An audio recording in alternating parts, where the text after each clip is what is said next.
Now it's 2:18, okay? And as you see now, you see Dr. Vallory. So let's give him a big applause. And I want to tell you that there are 10 students registered this part for this class. I offered this class about for more than 10 years. And now you see all students here. Okay, they want to experience as being a student again, okay, because of you. Okay, so, and I would like to say that 5 years ago, I had the chance to get Dr. Vallory's doctoral dissertations from Wenxin, and I also introduced this book to the class at that time. And you remember there's a Miss Liu contacted you through FB. So at that time, I also watched you on the TV program at that time. So it's just like a magic, you know. 5 years ago, it's just a name. Now a real person showing up here. So it's really my great honor and privilege and my pleasure to have you here. So today's Dr. Vallory is going to talk about his research work, his hard side or sweet side, touching side, and also book review of his newly published book.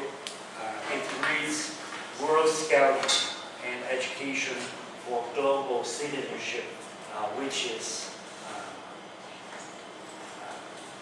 is related to our department very much. So again, let's give a big applause to Dr. Vallory.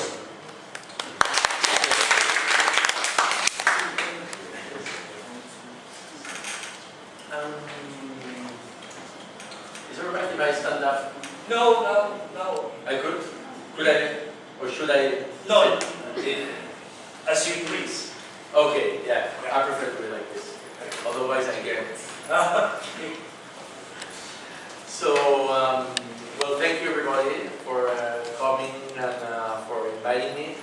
Thank you, Dr. Wu, for being a reader before we met. Yeah. I have to say that that was already 7 years ago, because time flies by.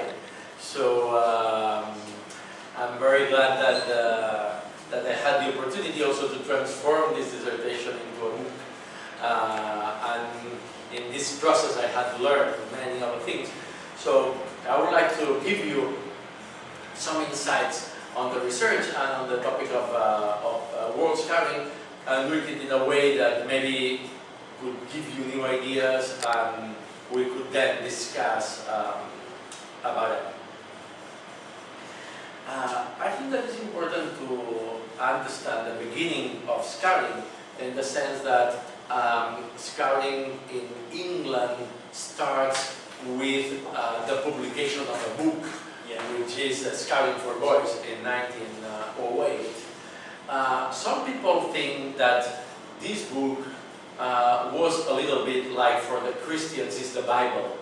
So someday God went there and made the book real and transform it in something that then never changed. But we know that this is not what happened.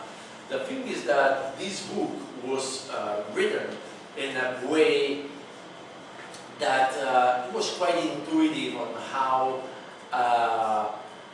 kids could play with the imagination of figures that didn't exist. So when the book Scouting for Boys spoke about scouts do this, scouts dress that way, scouts have this promise, scouts have this kind of activities, actually scouts didn't exist. And Baden-Powell was not imagining that these scouts could properly exist. So that was a book giving a new imaginary idea The thing though is that the book was very successful, and many kids took this idea scouting as practice, and they started to do what the book says that scouts do. In a similar way than some people dress in a particular way, or that dress like a Star Trek, or behave like a manga comic or something like this.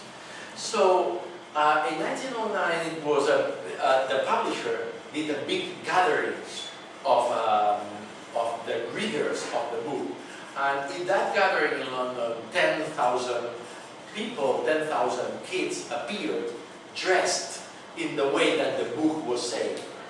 And it was at that moment when Baden-Powell decided, together with the public institutions of the time, the Crown, the school, the military, to transform this spontaneous movement into an organization.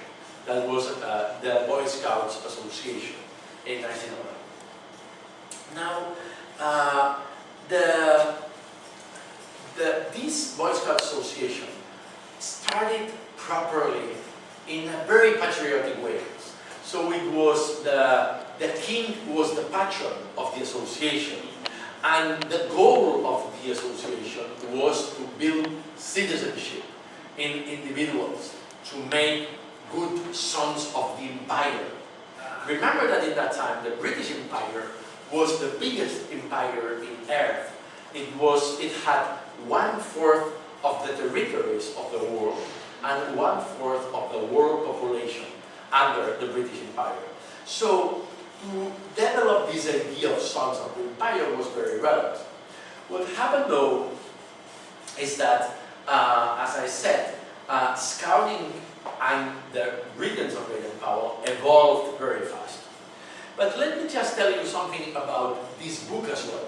In the book, Baden-Powell said in a kind of a casual way, so if you take Scouting for Boys, the first edition, you see that there are kind of little different stories.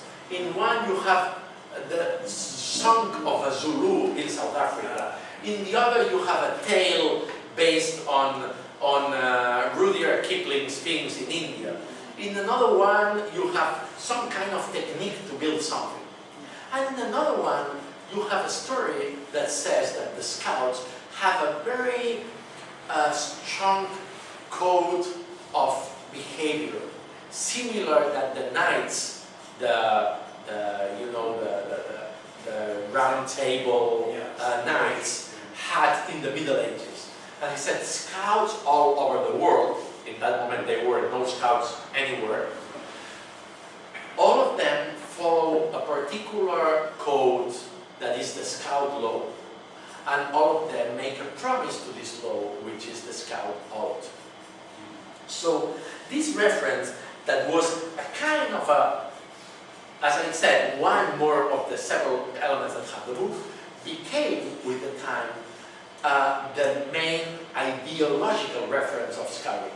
Because this Scout law became what I call the basic values of coexistence that are shared by all Scouts. Are values that are very basic and that look very harmless.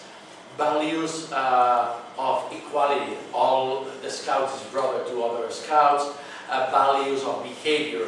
The Scout is to be trusted. Values of interaction with the environment. The Scout is kind with the nature. Values of behavior. The Scout smiles and whistles in front of difficulties. So all these elements are elements that focus on these basic values of coexistence and also on the behavior of the individual. So the patriotic goal of Scouting made it to be supported by the main state institutions, the Crown, the school, the army.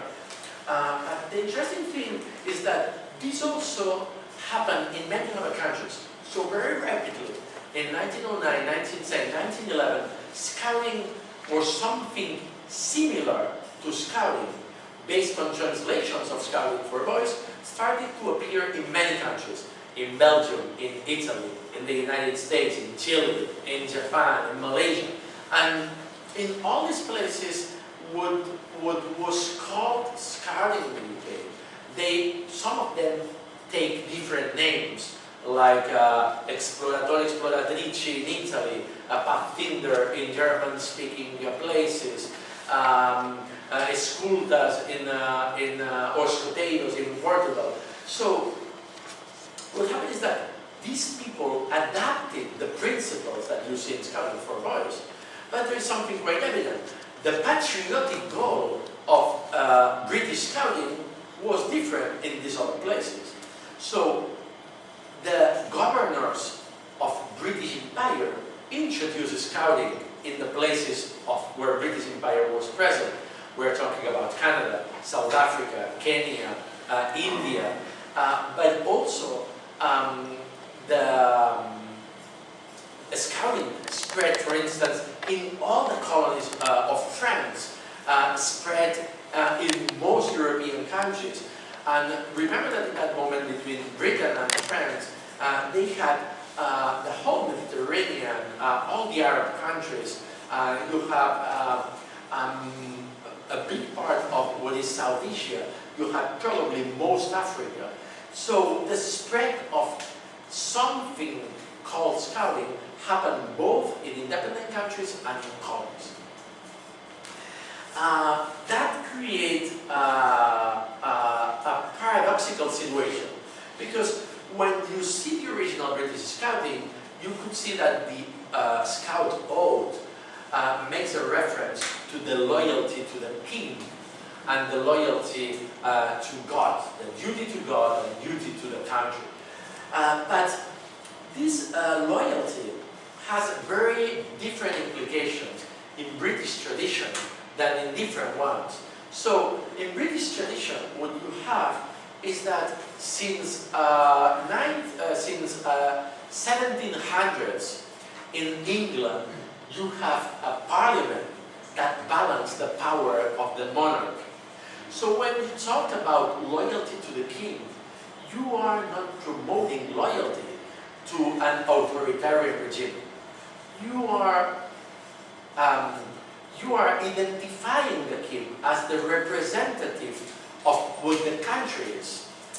And also when you talk about duty to God, in Britain you have to be aware that since the time of Henry VIII, Britain separated from the Catholicism from Rome, and the head of state, so the king in the United Kingdom, is also the head of the Anglican Church. So there is no clash between the religious power and the political power. So the loyalty to the king or the duty to God were the loyalty to institutions that were not authoritarian, and also the duty to a religious belief that had no counter power to the political legitimacy of the state. And this is quite relevant, because when we talk about citizenship education, which is a part of the goal of scouting, it's radically different talking about citizenship in a context of an authoritarian regime than talking about citizenship in a place where the monarch is balanced by the parliament. But the thing is that when scouting expanded in many countries, those countries did not pay attention to this subtle difference. For them, when they say that scouting or that scout had to be loyal to the king, if in that place the king was an authoritarian king, that also worked for them. If they said that you have to fulfill your duty to God in a Catholic country where the religion was a counterpower of the state institutions, they didn't care that in Britain was different. So you could have a very different approach to citizenship with exactly the same words when the context is different.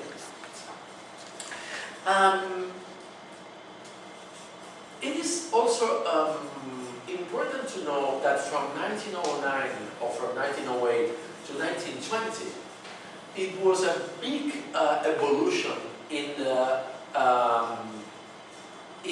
ideology of Robert Baden-Powell, who was the founder of Scouting. So Robert Baden-Powell was, let's say, military hero in Britain. And when he started, when he wrote Scouting for Boys, and later on when he started Scouting as an organization, he said clearly that the goal was to make better sons of the empire, better citizens for the perpetuation of the British Empire.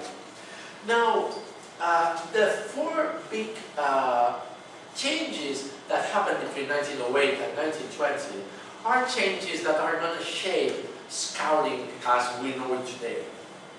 The first big change was that Baden-Powell realized that the things that he intuitively was explaining about were very close of the big movements of progressive education in his time. Particularly all the idea of learning by doing that was in that time developed mostly by Maria Montessori. But there were several people in that time that were doing approaches on progressive education. Another big philosopher, American philosopher, was John Dewey. So Baden-Powell started to say, what we do in Scouting outside school is similar of what Montessori is doing in school. And the other way around. Montessori says, what Scouts are doing outside school is what we want to do inside school. So this approach to education made Baden-Powell to move from what it was traditionally a more, let's say, close to the army, close to the military approach to a close to the education approach. The second evolution of Baden-Powell is in the critical thinking area. So Baden-Powell realized very fast that one of the biggest differences between what the army did with young people and what Scouting wanted to do with young people was that the army was trying to build in individuals the capacity to obey. So the goal of the military instruction was to create individuals able to follow instructions as a group and to act as an individuals as if they were being controlled as a group. So you have a group control. Whereas in Scouting, the goal was totally the opposite. The idea was to make individuals able to decide how their lives should be. So it was built in individuals the capacity of critical thinking or individual capacity of judgment. And this element is present in many writings of Baden-Powell saying, we want our kids to paddle their own canoe or to live their lives, to be properly autonomous, to have their capacity to think and to know how their behavior should be. The first evolution then is to put close to education. The second one to go more to critical thinking. The third one is internationalism.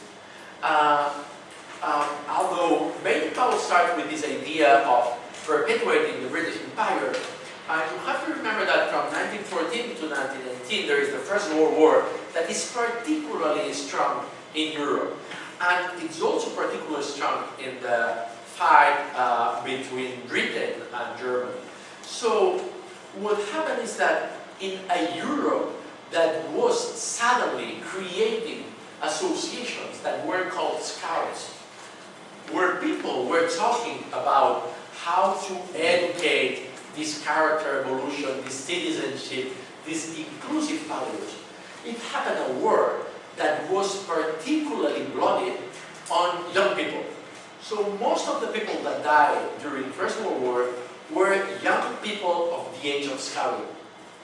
And that made a big change on the approach of Baden-Powell in two different things.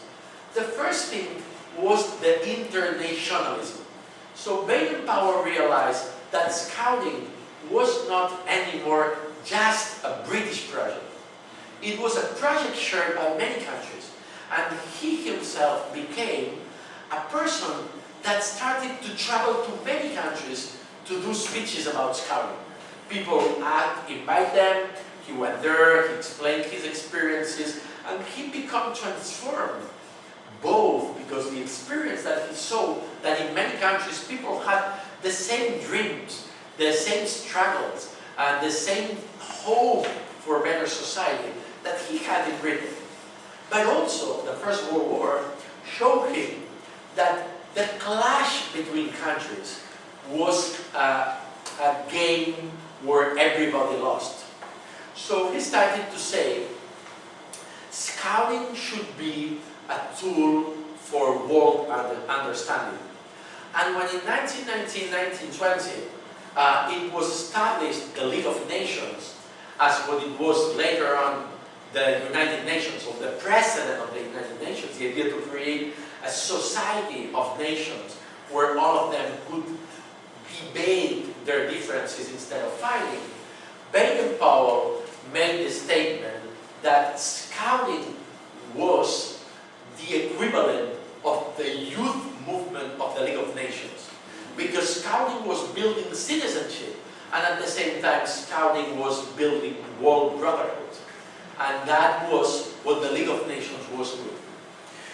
So this third evolution, as I said, first education, second critical thinking, third one internationalism, and the fourth, also related with this, is a deep commitment with peace, with the idea of peace as the central fundament of Scouting. And it's interesting because when you read the 1908 edition of Scouting for Boys, what you see is mainly an approach of the soldier life in an idealistic way. It seems that the soldier is not able to kill anyone. When you read Scouting for Boys, there is no vision of the soldier as someone that could oppress other people. And this is it's also relevant to remember that in the beginning of the 20th century and in the end of the 19th century, there is something called the theory of progress. The theory of progress is an ideological approach imagining that societies are similar to individuals, and they have gradations of evolution. So this theory of progress assumes that societies other than Europeans were underdeveloped. And that the goal of Europeans was to go there and to teach them how to be grown-ups. And with this excuse, they could take the money and the resources and transform the colonies as a tool for them to have better productivity. But the ideological background was this one of this theory of progress. So the big change is that in just a decade, Scouting adopts a total equalitarian approach. And it says not only all humans are equal, but also all nations are equal. And this is a very revolutionary approach, because you have to remember that in that moment, this is 1920, when the World Organization is established, both British and French still have lots of colonies. The process of the colonization is not going to come until after the Second World War, basically as a result of the defeat of the French and the British in the war. Relative defeat, I mean moral defeat. They won the Germans, but they knew that they only won the Germans because they had the help of the other big enemy that were the Stalinist regime in Russia and the Americans. Alone, French, alone Europeans could not have defeat Germans. And that was the main element that made the decolonization process happen. But in 1920 that didn't happen. They were strong countries. So the discourse of equality of World Scouting was very relevant. Let me just go to the idea of of Scouting as a network movement. So, when you analyze Scouting, apparently you could imagine a very well organized and hierarchical organization. You imagine that you have a world organization, you have a national organization, you have Scouts of China and Taiwan, then you have maybe regional branches or maybe local branches, and in one of the branches you have troops and you have the leader, and you have a very hierarchical system. Now, when you know how really Scouting works, you realize that this hierarchical system has no capacity to implement directives from the top to the bottom. So if the Secretary General of the World Organization calls the chief scout of Scouts of China and Taiwan and says, listen, I think that all scouts in Taipei should do A or B.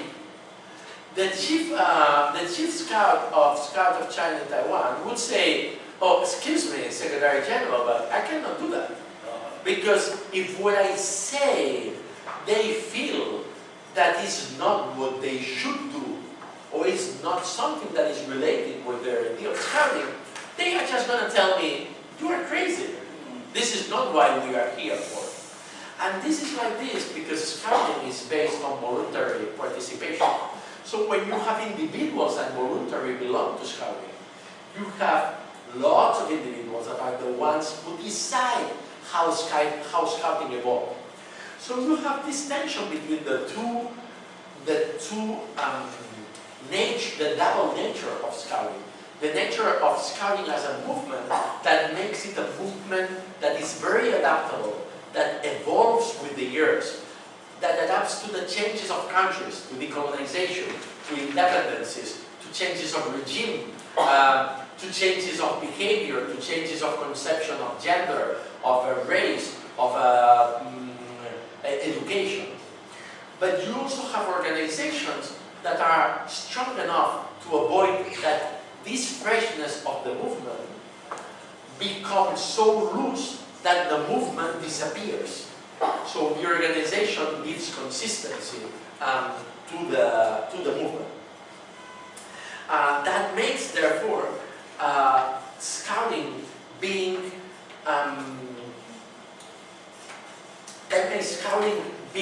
particularly well adaptable, but at the same time, it makes scouting having a different approach on social values, which is something that I'm going to talk about a little bit later.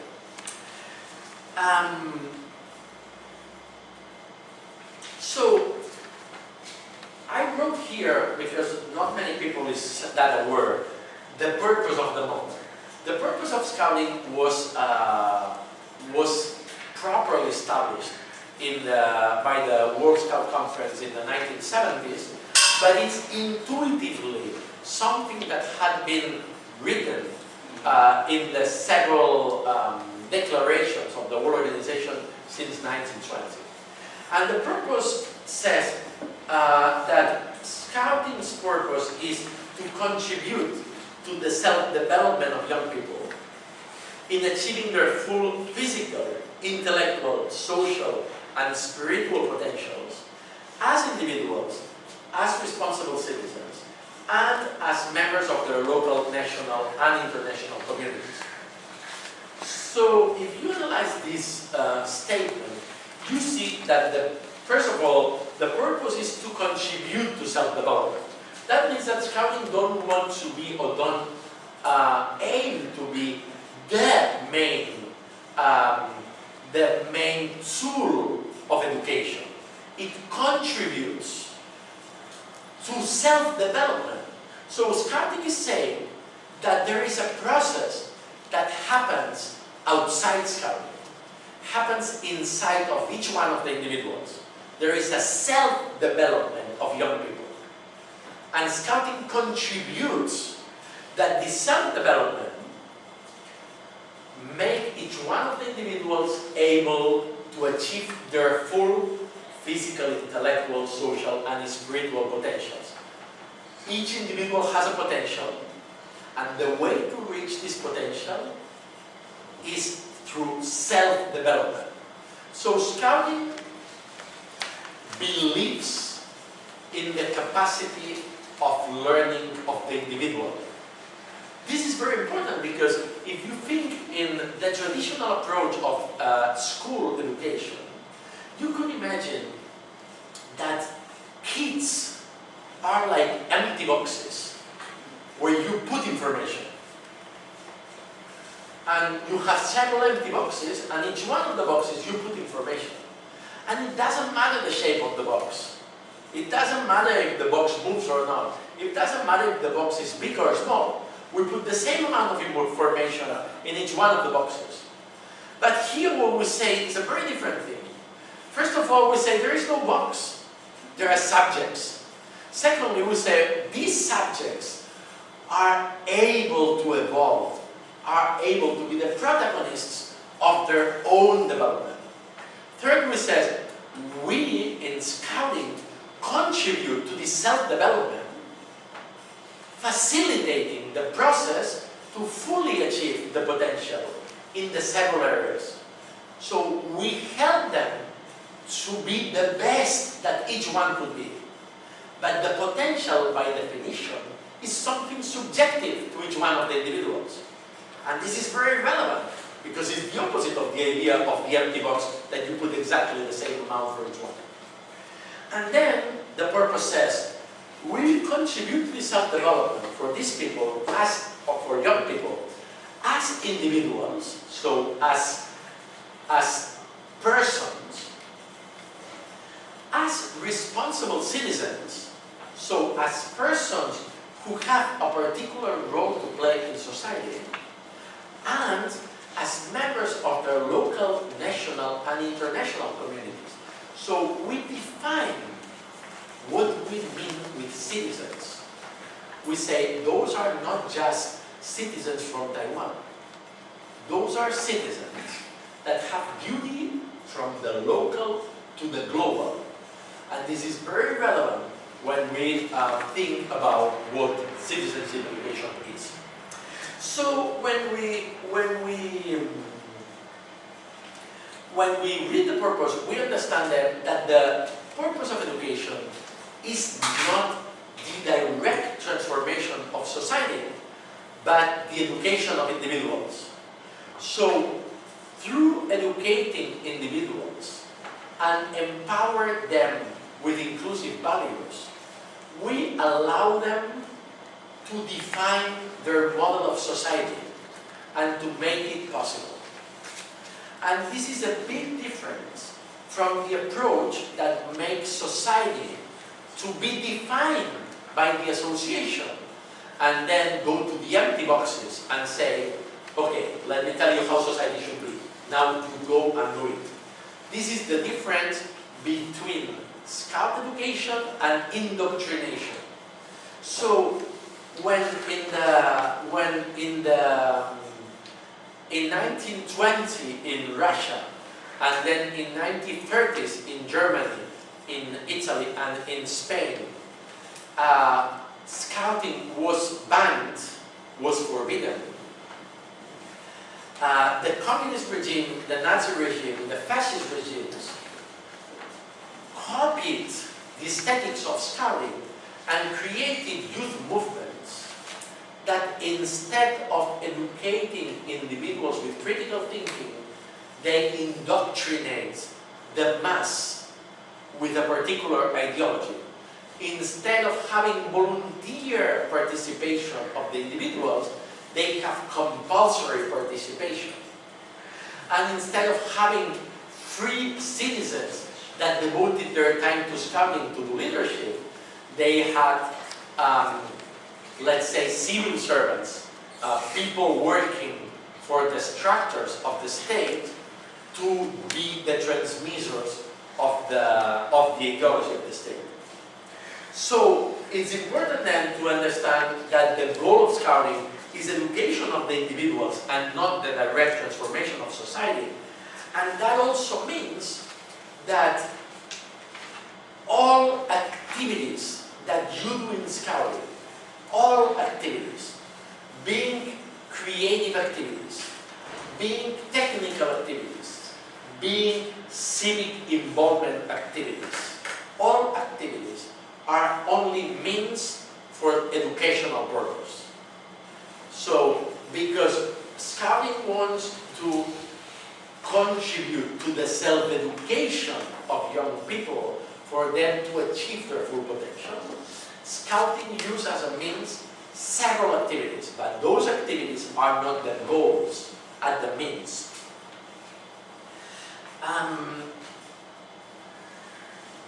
So, in 1997, the World Organization of the Scout Movement, financed by the Jacobs Foundation, commissioned research to understand the educational impact of Scouting. And what they did was three researchers analyzed 3 venture Scout groups in Scotland, in Belgium, and in France.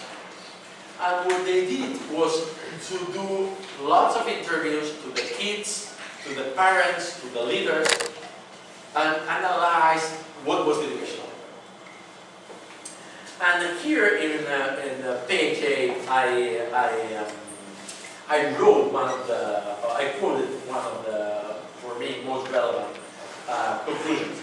It says, the most powerful element in the construction of the young people's values appears to be personal experience and the meaning that he or she, the venture scout, makes of the experiences, much of which takes place within the peer group, a group of equals, itself. The climate of mutual respect and trust promoted by the leaders facilitate this dialogue and the young people's attitude to express their views. So this means that in opposition of what happened in traditional school, in Scouting, the element that is most important is not the role of the Scout leader, but the experiences that they have in the Scout activities. That is why, with very different activities, you could get similar outcomes, because different activities could lead to a similar thing. You have shared values, you overcome failure, you make effort, you develop solidarity, you learn how to work in group, you learn how to follow instructions, but also how to guide yourself. And all of this is what makes sense in their process of development. But also, here it says that the key element of the leaders, of the Scout leaders, is not, let's say, the transmission of knowledge, is the facilitating the process of learning, which is a big difference. Because if we believe that the central element is a process of self-education, it is obvious that the role of the leader should be to facilitate this self-education. Because by definition, self-education can only be led by oneself. So the role of the external things is to give opportunities, to give encouragement, to give ground, to give encouragement, to give tools for this self-education to happen. But there is another important conclusion of this topic, the one that says the adolescents critically extract the coherence of the suggested values with the practices. If the shared value is internalized, they become critical within current practices, even if they come from the Scout leader. So this means that these harmless, basic values of coexistence that we were talking about before, that were the basis of the Scout law, and that are very weak, are values that are very intuitively adopted by the Scouts through the everyday experience in the Scout activities. And the transmission, not the vertical transmission from the Scout leader to the young people, but the transmission of the values from the statement to the assumption is so strong that the young people is able to contrast when the Scout leader or even the Scout Association is being contradictory, is being inconsistent with these values.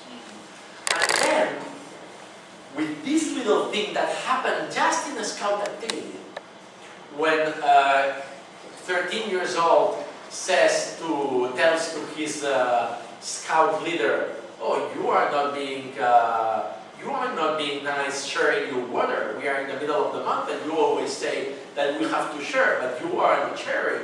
What's going on here?" This little thing is exactly the same thing that made them, as citizens, to be able to say, this model of society clashes with my values of coexistence. Therefore, I have to do something actively to make this situation of unfairness, of injustice, to change. So that is why we say that the contribution of Scouting to change society is an indirect result of the main goal of Scouting, which is to educate citizens.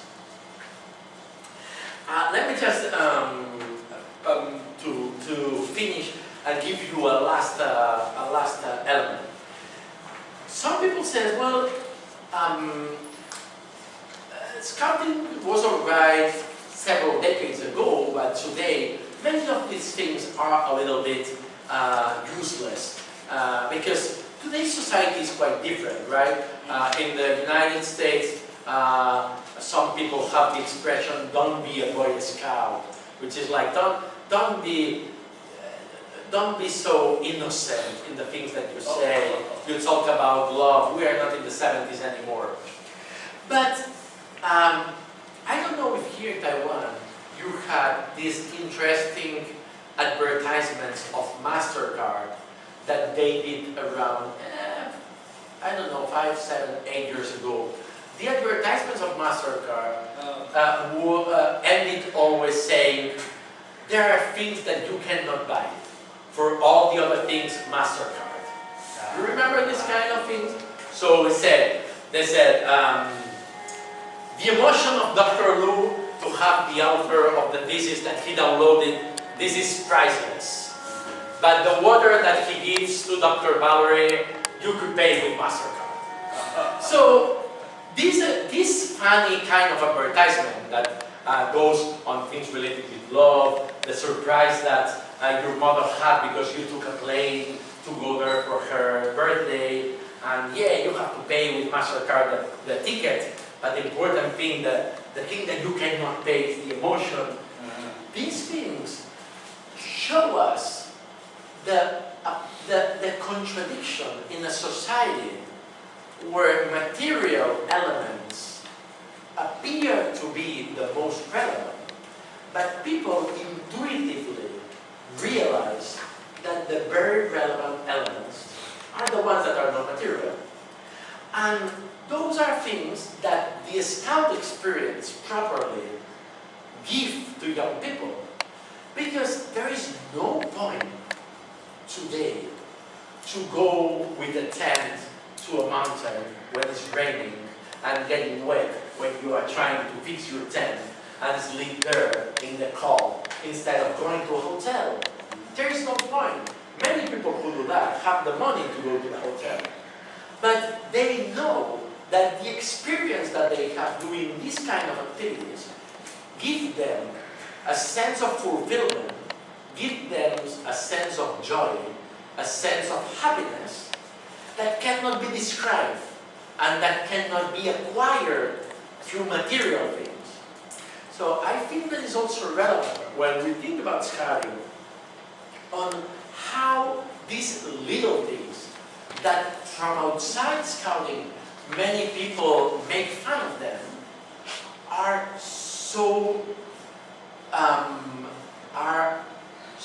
priceless in the sense that cannot be compared with anything that could be bought with money. And I think that besides all the elements related with character building, with citizenship development, with non-cognitive skills creation, with particular learning experiences that scouting has, there is this element that in our societies it's particularly unique, and in very few people, in very few places, like in scouting, can be developed. I think that I'm stopping here. Thank you.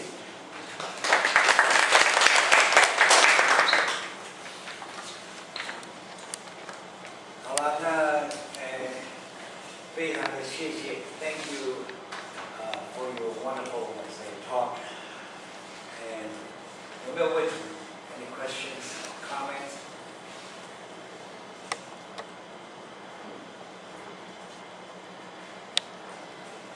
你们可以问任何问题啊，那你可以问他你怎么知道这么多东西啊？I said they can ask you any question. Say, yeah, say how come you know so many things? Something like that. And how many books written by Venerable Wells? Because to me, it's wonderful that you told us. It seems that you masters, you got a lot of knowledge about the books that written between 1908 to 1920, right? Right. You knew a lot about that, and that's quite amazing to me. 老师，我先讲一点东西好了。大家好，我觉得这几天呢，我从礼拜五就是接了 Vallory 到今天啊，大概听了他谈了很多的事情啊。那我先用中，I will explain in Chinese first. Don't worry. Take a little break. I didn't start saying that I'm sorry because I don't speak Chinese, which is a big shame for me. I'm sorry. 我觉得就是我刚才做了一点小小的笔记了，就是说，事实上我们在讲童军这个公民教育，但是我们在系上啊，就是可以分成童军组跟公民组。那事实上我觉得它应该要合起来讲，这是我最近的一点小小的一个心得。就是说，我们讲童子军是公民教育，但是这个公民教育啊，就是说它怎么样进行？那我们可能只看到童子军活动的一些内容，或者是说一些它的活动的一个项目。绳结啊、露营啊、小队制度啊等等啊这些或者是制服或者是徽章，那这个就是Vallory 他讲的，这就是童子军的 static 的一个项目，就是说你可能会看到它的这个 static 的部分，然后你就去模仿它静态的这个部分，不会动的。那这个就是 Vallory 他在礼拜六他在童子军总会做的讲题，就是说童子军是你没有看到的，意思 what you do not see 就是说其实你要去深入探讨它背后的一些项目或者什么，所以才会提到这个什么集权国家他们所做的这个少年先锋队啊，或者是说等等的这个部分。那另外当然就是他今天早上提的，就是说我们当然可以说但是我们是培养什么样的公民？我觉得我们是培养什么样的一个公民？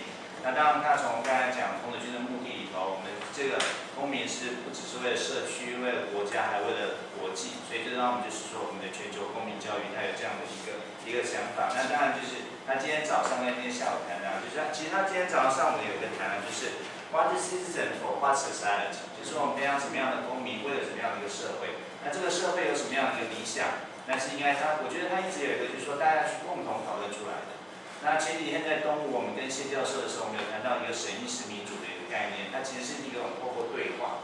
那同样的，因为过去这几天我也关心，就是说他在这个欧洲的角度，他也看我们讲，我们这个台湾，特别是台湾，那我们一直讲中国童子军，他其实他这几天也跟很多学生、跟年轻人在问，你们到底是觉得用台湾这个名字比较好还是他其实在笑？我觉得他大概应该现在最中意就是这个中国童子军还是这样，他问了很多的年轻人这个问题，那他觉得这是应该是促进一个对话。那当然后面的问题就是说，我们童子军作为一个 NGO， 那如果说我们讲童子军是公民教育，那事实上我们在诺言规律里头我们一直讲的都很不清楚。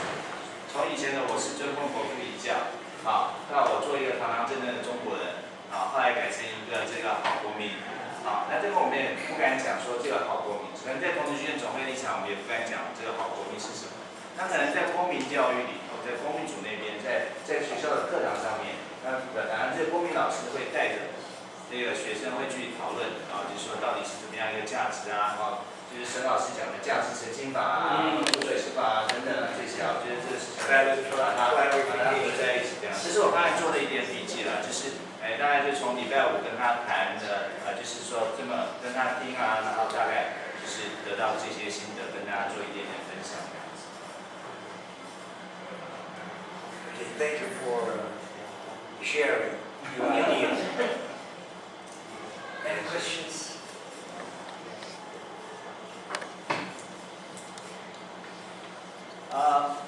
我先问好了，因为我们既然请他来Eduard, I would like to because you talk about identification, in your headquarters talk and some discussion you talk with our young people while you met during for the past days.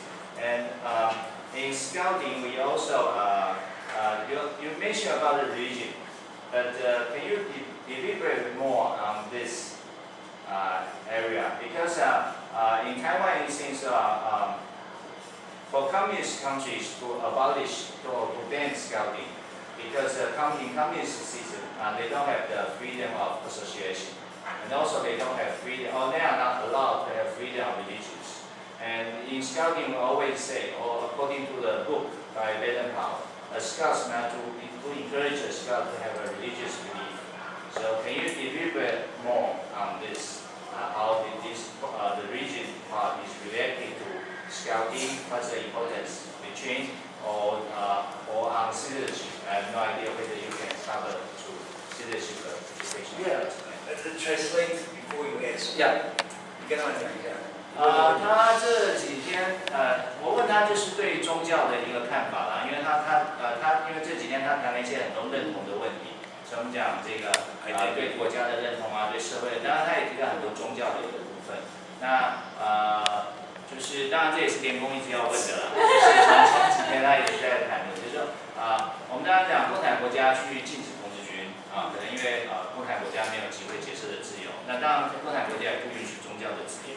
那我们过去也常说我们鼓励一个童子军要有宗教信仰，那不晓得他在这方面有什么样的一个想法，就是这个问题。Okay, well, this is a very delicate topic, and it could take a while to deal with it. But I'll try to summarize. You here have two different things. Remember that I said that scouting starts in the United Kingdom, and in the United Kingdom, the church is, let's say, controlled by the public institutions. So they did, in the United Kingdom is a fascinating country. It's a country with no written constitution that had no authoritarian regime in the last 300 years. It's a country that had been liberal democratic and at the same time it had been imperialistic. And it's a country who had done something so complicated in Christianity, which is take Christianity and say, we are Christians, but the queen is the head of the church. And so, well, yes, nothing happens. So, that means that you encourage people in 1908 to have the mainstream social values.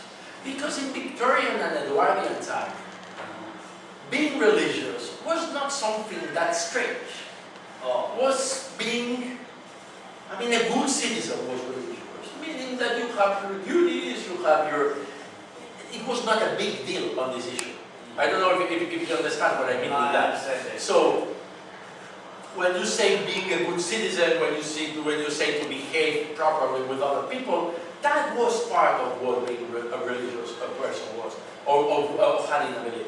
But also, if you read the 1908 Scouting for Boys edition, you will find practically no references to the word religion or church, which is something counterintuitive because for many years all associations in the world have been repeating religion is not, you don't have to put religion inside Scouting because religion is already inside Scouting.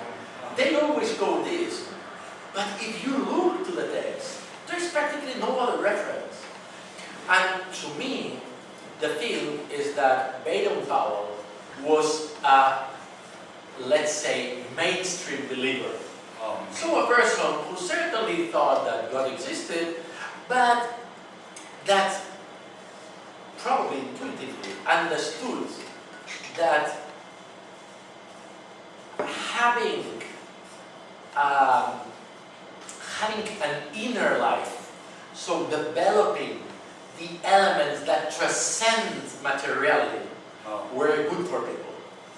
And this, in 1908, is something that basically you only do through religion, for most of the people. Probably very few people could do that through humanistic research, through the reading of the classics of philosophy. But if you talk about the 99.9% of the population, this was something that you do, this inner you do through religion, right? Well, the interesting thing though is that, as I said, Scouting spread. So the key place where this thing started to be controversial was France. Because in 1909, in France, it was adopted the legal separation between church and state. So it was explicitly legal that the church could not influence anything related with the policy of the state. That was 1909. And it was the first country that became properly secular. So the first Scout association that appeared in France was an Anglican Scout association, because they were copying the Scout association in Britain. So that means that the first association in France was Protestant, was Lutheran, as you will. It was a non-Catholic Christian association. And the second one that was created, all of the difference between the first and the second were